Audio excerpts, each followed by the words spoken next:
Exercice 23.29, où on a une fonction, la fonction 1 sur x carré plus 1. Il faut trouver les dérivées successives de f en 0. Ici, le piège, c'est de vouloir dériver la fonction f carrément, tout le temps. Non, on va essayer de faire plus malin que ça. Parce que c'est assez compliqué. Donc ici, première idée.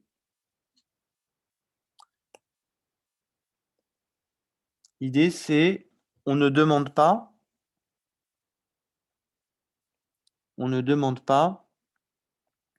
f, la dérivée énième de x, en tout x. Mais seulement pour x égale 0. Donc, pas se tromper d'exercice.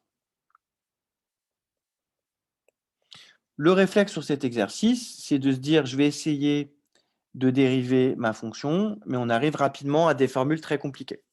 Donc, je ne vais pas le faire parce que je n'ai pas beaucoup de temps, mais quand je dérive cette fonction-là, la deuxième, bon, la première est déjà, voilà, la deuxième, ça passe, ça fait du moins 2x sur x carré plus 1 puissance 4.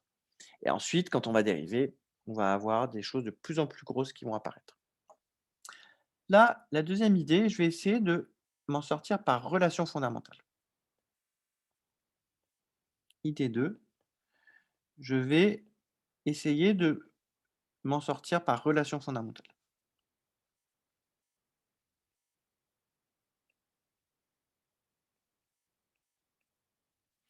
Donc, j'ai f de x qui est égal à 1 sur x carré plus 1.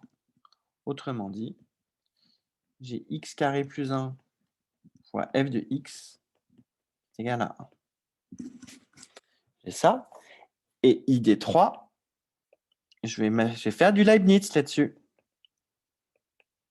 On va faire du Leibniz là-dessus. Avec vraisemblablement une récurrence. On va faire du Leibniz là-dessus. Donc, je pose G, la fonction de R dans R qui a x associé x carré plus 1. Et donc, j'ai G fois F qui est égal à la fonction constante 1. Donc maintenant, alors, ensuite, il y a une indication avec vérifie une relation de récurrence. Avec les n factoriels. Ça, c'est l'astuce d'Antoine. Elle est donnée gratuitement dans cet exercice. Allons-y avec Leibniz. La dérivée de f fois g énième en 0 est égale à.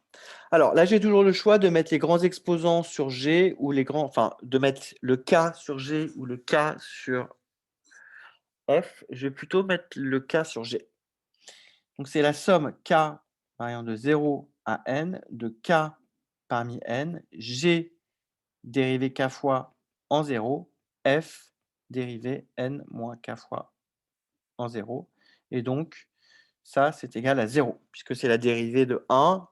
Donc, je prends un n supérieur ou égal à 1. Soit n supérieur ou égal à 1. Je dérive au moins une fois.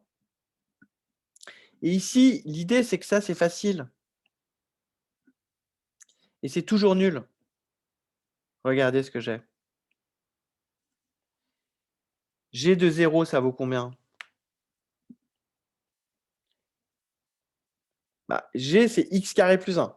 Donc, ça vaut 1. Ensuite, G' de 0, ça vaut combien? Bah, G', ça vaut 2x. C'est ça? G', ça vaut 2x. Oui, donc G' de 0, ça vaut 2x en 0. Ça vaut 0. Et G seconde de... Ça vaut G seconde de 0, ça vaut 2.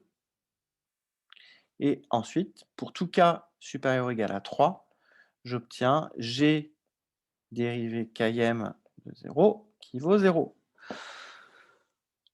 Donc cette grosse somme est nulle en général. Donc ici,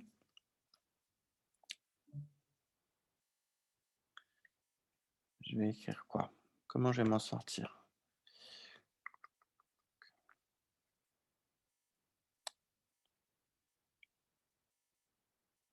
je vais prendre...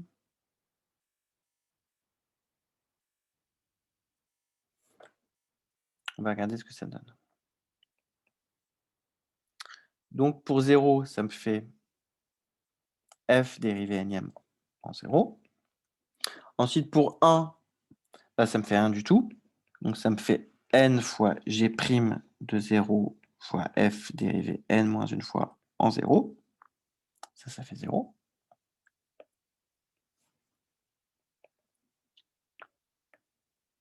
Et ensuite, ça me fait plus n moins 1 sur 2 fois g seconde de 0 fois f n moins 2 de 0. Bilan.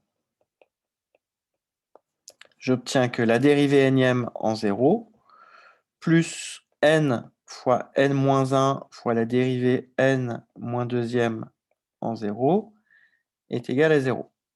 Ici, je voulais vérifier si ça c'était vrai. Alors, pour n égale 1, ça me donne la dérivée énième en 0 vaut 0, ça c'est OK. Donc c'est vrai aussi pour n égale 1. Là, en fait, j'ai un peu peur de me lancer dans le calcul pour les n petits, parce que là, j'ai fait intervenir des valeurs de k qui sont égales à 3. Mais à mon avis, ça marche sans aucun problème. Pour n égale 1, ça marche. Et pour n égale 2, bah ici, je pourrais simplement calculer ça. Ça marcherait aussi. Vrai pour n égale 2. Pour n égale 1, c'est vrai, par exemple, parce que f' de x, je sais que c'est égal à moins 2x sur x carré plus 1, le tout au carré. Donc, en 0, ça fait bien 0. Et pour n égale 2,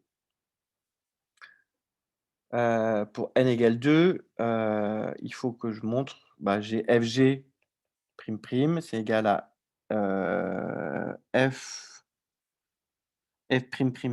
plus f'g' avec un facteur 2 plus fg'.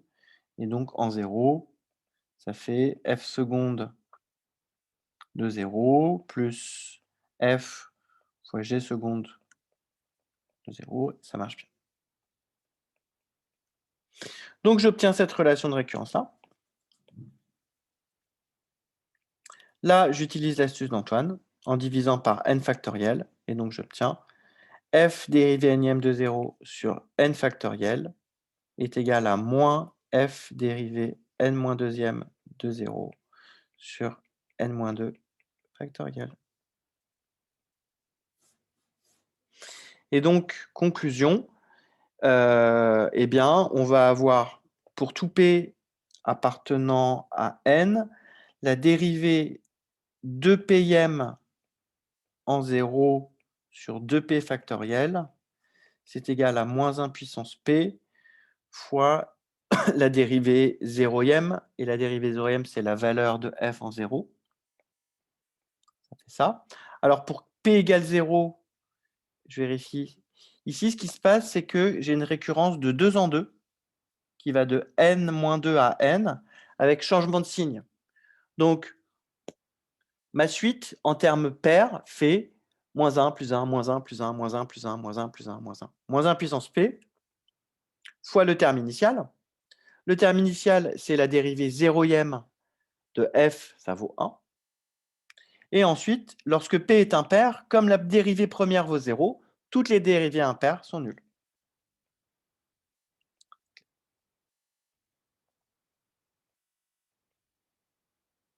Donc voilà la conclusion.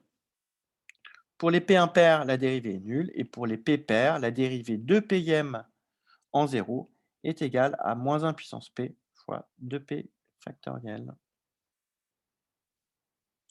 Fin de l'exercice. Donc là, à retenir de la relation fondamentale et du Leibniz. J'ai oublié de donner les jours de reprise pour le 23.31. Je vais arrêter l'enregistrement ici.